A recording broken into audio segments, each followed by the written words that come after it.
111 miles one day, one question. Which way round? The answer everyone gives rests on a rule that stopped being true. 2 coach fleets leave Killarney each morning, and they go opposite ways. You're with Celtic Explorer. Let's get off the main road. Out of Killarney by 8. Anticlockwise, Killorglin first, Kenmare last. And later, the 2 laybys on this route, where I'd bet money the car park is full when you turn in. Get the direction right and they're nearly yours. Here's the rule you'll read everywhere. Tour coaches drive the ring anti-clockwise because the road is too narrow for 2 of them to pass, so you drive clockwise and never get stuck behind one. It was good advice. Read what the tour companies actually publish, and it isn't anymore. Dero's rolls out of Main Street in Killarney at 10:15 and runs Killorglin, Cahersiveen, Sneem, then home over Moll's Gap. Anti-clockwise, as advertised. Paddywagon leaves the Rock Road, Coach Park, at 9:30 and does the reverse. Kenmare first, both back before 6.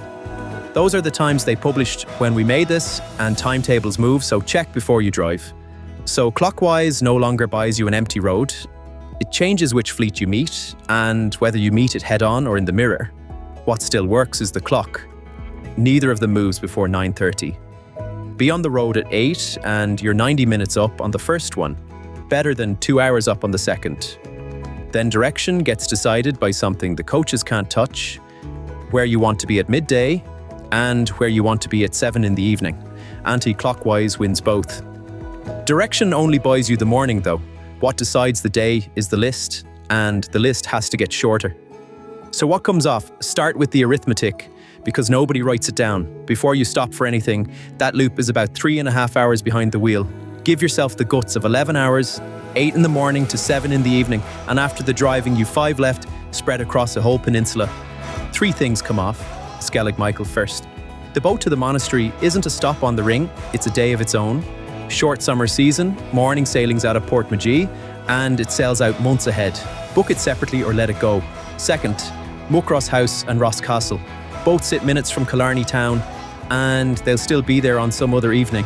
Doing them today costs 2 hours at the wrong end of the day. Third, and this one stings, Staig Fort.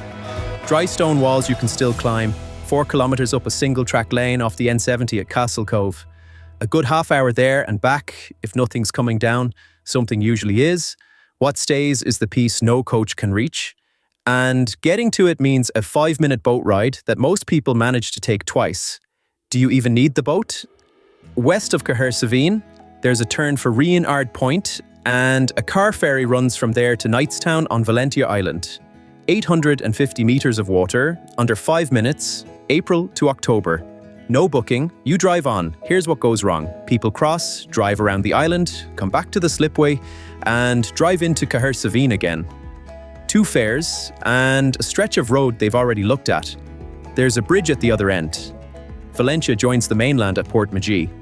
You arrive by water and leave by road, and you come off already standing at the start of the Skellig Ring.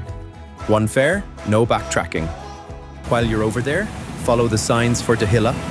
It's a shelf of rock down at the waterline, and there are footprints in it. Something with 4 legs walked across that mud 385 million years ago. The prints are still there, roped off, right at your feet. They're among the oldest anywhere on Earth. Out of season, the boat stops entirely, and the bridge does the job in both directions. Sailing times move about, so check before you travel.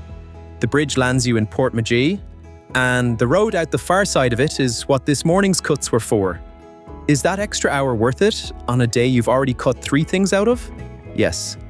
And it's the reason to be standing here at lunchtime, rather than at 5. The Skellig Ring is a signed loop of roughly 50 kilometres. Cahersiveen, over the pass, down to St. Finian's Bay, back onto the N70. Neither of those 2 tours puts it on the list. Check their stop orders. That's the entire reason it's quiet. 2 stops earn their place. The Kerry Cliffs first, just past the village. A few euro at the barrier, 10 minutes uphill on gravel, and a clean look out at the islands sitting in the Atlantic. As of publication, it opens at 9:30 and stops letting people in at 6, and the hours move with the weather. Then the climb to Cumanhaspig. The road goes up until those two rocks sit below your eyeline rather than out in front of you. Single track over the top with a drop on one side. Take it slowly, meet somebody coming down and one of you reverses. Come off that pass and the road turns for home. Home is where the day gets won or lost. How much of the southern half do you actually stop for? Less than you think. Waterville is a seafront, a Charlie Chaplin statue and somewhere decent to eat, and by now you'll want all three. Then the road climbs to the pass above Ballinskellig's Bay, and the lay-by at the top gives you the whole coast you just drove in one look. Derrynan is the one paid stop I'd still make. Daniel O'Connell's family home sits a few kilometres off the main road near Cardaniel, with a beach and a dune system behind it. It shuts in the late afternoon, and there's a small charge at the door as of publication. Behind schedule, walk the Strand, skip the rooms. Sneem and Kenmare are both good towns, and today they are fuel, toilets and coffee. 20 minutes each. That's the trade you made back at the cliffs. If Scotland is the other half of your trip, our Loch Ness video asks this same question about the Great Glen. Whether the detour is worth the whole driving day, worth 2 minutes the night before. The County Council posts its closures, and this coast road has been dug up in places this year. Now, those two laybys, Moll's Gap and Ladies' View, sit on the N71 between Kenmare and Killarney, a short run from your bed. They're the two most stopped at pull-ins on the route, and both fleets converge on them. The clockwise lot late in the morning, once Kenmare's behind them. The others on their way home between 3 and half 5, which leaves a window before 10 or after 6. Drive it anti-clockwise from an early start, and you roll into Ladies' View at 7 in the evening. Upper Lake laid out below you, 4 cars in the car park.